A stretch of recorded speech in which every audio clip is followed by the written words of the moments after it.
მართლმადიდებელი სამყარო 20 აპრილს აღდგომის ბრწყინვალე დღესასწაულს აღნიშნავს. ამ დღეს მოქალაქეების დიდი ნაწილი განსაკუთრებით ელოდება. ტრადიციულად თითქმის ყველა ოჯახში სააღდგომო სამზადისია. ტელეკომპანია თრიალეთის გადამღები ჯგუფი დაინტერესდა, რა ფასად შეძლო მოსახლეობამ სააღდგომო სუფრის გაწყობა.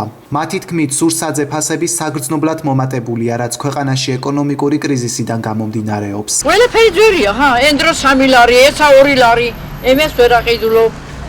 არის თუ არა ვაჭრობა? არა, აბა არის. არა. თქვენ პირადად რა შეიძინეთ სააღდგომოთ? ახერხებთ თუ არა შეძინეთ? არაფერი არა, სამთელს ავყიდი, ვერ ავყიდი, მიდევს. ხალხს გაუჭირდა ძალიან.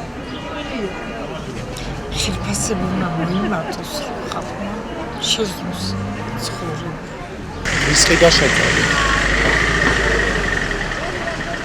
ერთხი და პასკა მეტი ვერაფერი. თვისაც ძვირდება და ძვირდება, სააღდგომო რა არის და დარჩება ეს ფასები ისევა, აღარ დაიკლებს. საქართველოს სტატისტიკის ეროვნული სამსახურის მონაცემების თანახმად 2025 წლის მარტში წინა თვესთან შედარებით ინფლაციის დონემ საქართველოში 1,1%, ხოლო ინფლაციის მაჩვენებლის ზრდამ ძირითადი გავლენა სურსათის ფასებზე იქონია.